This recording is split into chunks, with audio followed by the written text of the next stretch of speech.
DJ Guddu राज।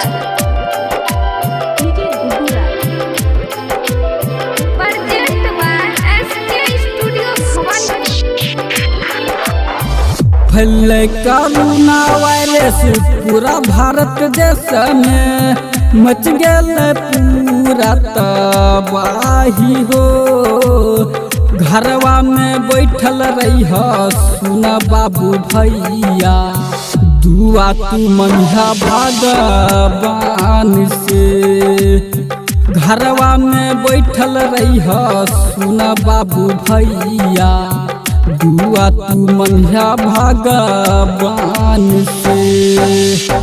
फैल corona virus पूरा भारत देश में मच गेल पूरा तबाही हो। घरवा में बैठल रही सुना बाबू भैया, दुआ तू करी भगवान से। घरवा में बैठल रही सुना बाबू भैया, दुआ तू करी भगवान से।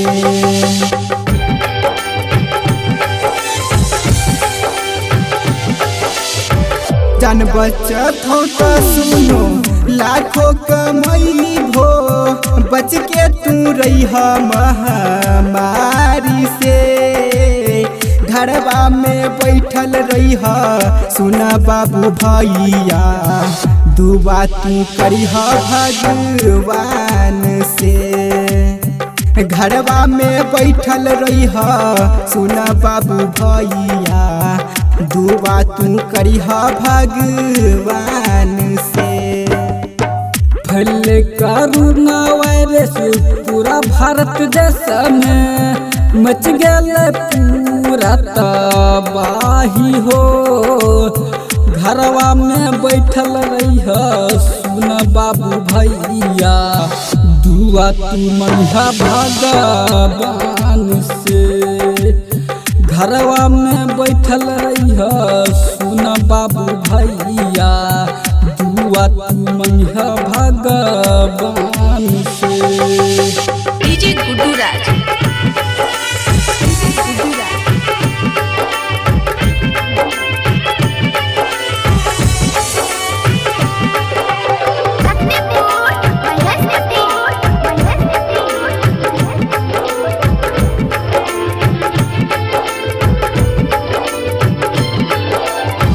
सूरजिया केला दर्जन टोनी के बतिया, कन खोल के सुनी है तू भाई रे।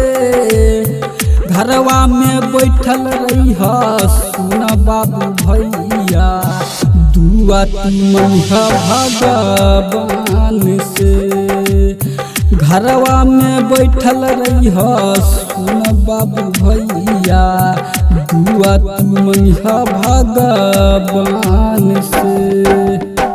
फैल कोरोना वायरस पूरा भारत देश में मच गेल पूरा तबाही हो। घरवा में बैठल रही सुना बाबू भैया, दुआ तू करी भगवान से। घरवा में बैठल रही सुना बाबू भैया, दुआ तू मंझा भगवान से।